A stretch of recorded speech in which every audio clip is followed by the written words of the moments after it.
So Claude has just released a new feature. This one's pretty cool because it solves a problem which virtually every business has. It's called live artifacts. Let's just dive in and have a look at it. So what I'm showing you right now is inside of Claude, right? And this is a dashboard. And I've spoken to thousands and thousands of businesses about AI. And one thing which so many businesses speak to me about is, Matt, can I build a dashboard that brings everything from all my different sources into one place? And that is exactly what live artifacts allows you to do. Now, it does other things as well. However, this is what I think like 95% of people are going to use it for. So what we're looking at here is a dashboard of mine. I actually would have my own dashboard, so I don't need this, so this isn't a proper one. But you can see here, it's pulling in a load of different information. It's pulling in a load of emails from Gmail, especially ones that are related to sponsorship, so related to money. Is picking up the number of subscribers I have on my email newsletter. It's picking up test to-dos that I've got over in Notion. It's picking up my Google Calendar, and it's picking up my YouTube metrics as well. So it's bringing loads of different information from loads of different apps and loads of different databases and loads of different places around the web that I've got data, and it's putting it in one single place. And I forgot to say, this updates live. So this is the main thing which was not previously possible with artifacts within Claude, is that they wouldn't update live, right? You create it once and then that was kind of it. However, this, you can see up in the top right-hand corner, we can click on reload, and if we click on this, everything is going to reload and all of those metrics are going to be up to date. Now, none of these have actually updated for me because since I've just updated them, nothing has actually changed. But when you reload it, it actually refreshes the data, which means you can actually build real dashboards which you can come back to and which are useful over a long period of time. So let's get straight into how you can actually build this. So we are in Claude, and you've got to have the Claude desktop app to be able to do this. You cannot do it from just like the web app. So the first thing we're going to do is go over to co-work on the left-hand side, and then you will see live artifacts up here in the left.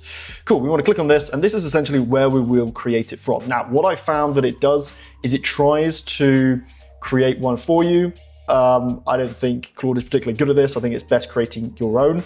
But the first thing that you need to do, as it kind of prompts you up here, is to connect all the data. So first, think about what data you want in your dashboard. Now, the dashboard that I showed you was kind of like an overall dashboard. You can create lots of different dashboards. You can create one for your sales and your sales team. You can create like an overall one. You can create one for your marketing. You can create one for your financials and perhaps your analytics. You can create different dashboards that show different things. They can also be interactive, which we'll talk about later.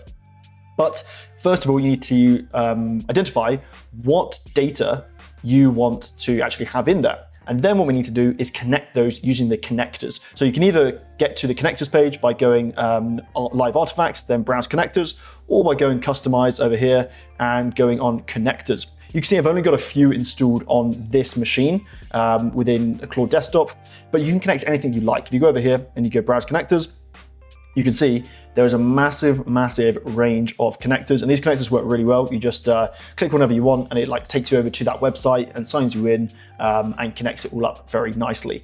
So you can pretty much choose anything that you want. You can see that I've got here, I've got my Gmail, so my email's connected. I've got Google Calendar. I've got MailerLite, which is like my email newsletter platform. And I've also got Notion as well. And you can connect a load of other things. There are some things which you cannot connect directly. So for example, if I want to get my YouTube stats, there's no YouTube connector. So if I go up here and search YouTube, you'll see there is nothing. YouTube, nothing. So what I've had to do is a little bit of a roundabout way. I've used the Apify plugin here. What Apify is essentially just a scraper. So it's going and it's going to scrape my YouTube channel for how many subscribers I have, and then it's going to give that back to me. So we're taking a little bit of a roundabout way in how to access that data, but essentially you can access any data either via Apify, or you might want to set up your own MCP using NA10. I've got a video back in the day sometime showing that if you want to go and find out how you do that. But essentially, either you can connect via the actual connectors, or you have to create your own sort of way of getting to that data. An important thing to note as well is you probably want to look at the permissions. So on my emails, for example, on the read-only tools, I've said that is always okay. I'm always going to allow that. However, when it's writing and deleting, I don't want it to be able to have free reign over what emails it writes and sends, and any emails it deletes. So I've said that actually requires approval. Okay, cool. So once we've done that, that's basically the hard bit done. So we go back over to live artifacts, new artifact, chat with Claude, and it sends this off automatically. I'm going to stop this because I do not want it to fire this prompt off by itself.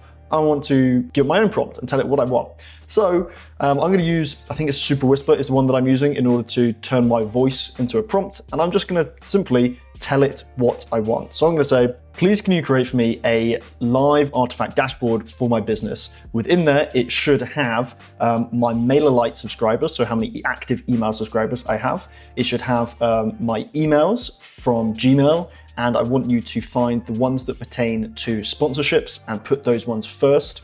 I want you to find my test to-do list on Notion and to bring that into there.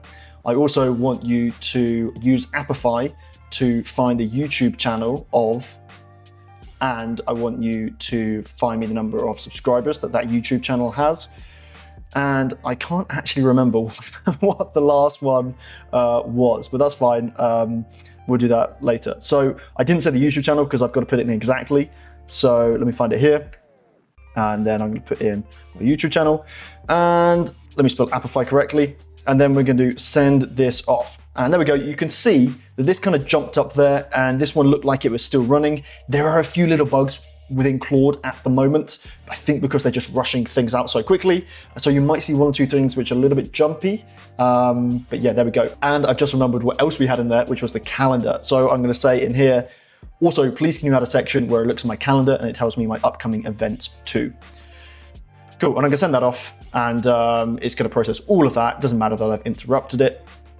And it does take a little while, it does take a couple of minutes. So I'm gonna come back a little bit later and we're gonna see what it has created for us. Okay, so here we are. We are loading things up. Okay, so we can see that only one is coming through at the moment. So in the most simplest debugging vibe coding way, we're simply going to say, only the YouTube subscriber section is bringing through any metrics at all. Please find why this is and fix it for me. Okay, let's send that off. I wish I could give more information back to it about why it's going wrong so we can go and find those bugs, but we've got nothing. What we can do if it comes to it is send screenshots. Okay, so it says it has found the problem, so we're gonna allow it to update itself.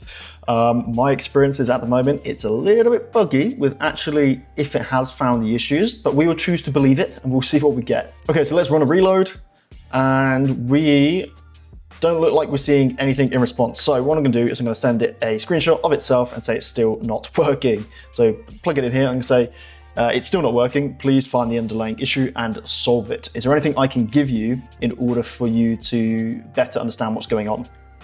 And I'm gonna send that off. Now, unlike if we were vibe coding something like in Cursor or even Claude Code, we have no console that we can debug to, so I can't even tell it what's going wrong. It just is failing. There's no right-click inspect to see what's going on behind the scenes. We simply have just got to trust it to do its thing. So it does take a couple of minutes to set up, to fault find. However, the thing is, once you've created these dashboards, because they're live, you never have to create them or touch them again. Okay, so after the second time of telling it to go and fix itself, it has fixed itself. So there's a little bit of going to and forth. And you can see here that this is exactly what I wanted. It's pulling through all of my emails. It's got my YouTube subscribers, it's got my email subscribers, it's got my upcoming events, which I don't have any on this calendar, and it's got these test to-dos, which is correct. I've actually got two lists called test to-do on Notion. It's just pulled through a different one. So there we go, that is the basics of how this works. And you can see that if we come over to the left-hand side, we can just open it up. So it's just full screen, nothing but this. So we can actually just have a look at it and see what's going on. We can completely customize this however we want. So I could come in here and I could say, great, please make the brand colors purple and make a few accented bits purple. Whatever we wanted to do, move things around. We can also make it interactive. So I'm gonna put in here as well, please make it so that I can click on an email and the entire email opens in a modal. I want the entire email content to appear. So if we need to go and do an extra call to get the actual body of the email, then do that as well. So let's give those a second to build and then we'll come back to it. Cool, so there we go. It's taken a minute or two, but it's done that purple branding. You can see it's made a few little bits purple, so I haven't really tried much with the design, but you can see you can tweak it visually any way that you want. And then let's see if it's got this right about the email. So let's open this up full screen. If we click on one of these emails, we can see it's fetching the full email, which is nice. And then I can see, okay, it's not actually got all of the emails. So I'm simply going to grab a screenshot. I'm going to go back over here, come in here, drag the screenshot in and say, it looks like some of the layout is incorrect on the modal as not all of the content of the email is showing. Please fix this. Cool, so it's made those changes. Let's just allow it to update. So let's have a look. Let's click on an email and we can see it's fetching the full email. And there you go, we actually get all of the email. Now there's a load more you could do here. I imagine you could get AI to write replies to this. You could actually send replies from here if you have it set up all correctly. You can build a load of different dashboards. It's not the only thing that it can build, dashboards. However, I know, because I've spoken to a hell of a lot of business owners, that is the main thing that people will want to build. You could build them previously, and I have built a lot of dashboards using AI for companies, but this makes it so super easy. Yeah, there's a little bit back and forth still where it's not super polished, but it gets the job done in 15 minutes or so. And then you've got a dashboard that you can share with your team, that you can do whatever you want with. You can see all your different metrics. You can see everything in one place and make it interactive, which is great. I think this is one of these tools where it's not particularly complicated, but actually it solves a real world problem that so many businesses have, or a thing that so many businesses want. That's it for this video. I hope you found it useful. If you have questions, please do leave them down below. If you've liked the video, like it, subscribe, all of that sort of stuff. And I'll see you in the next one. Adios.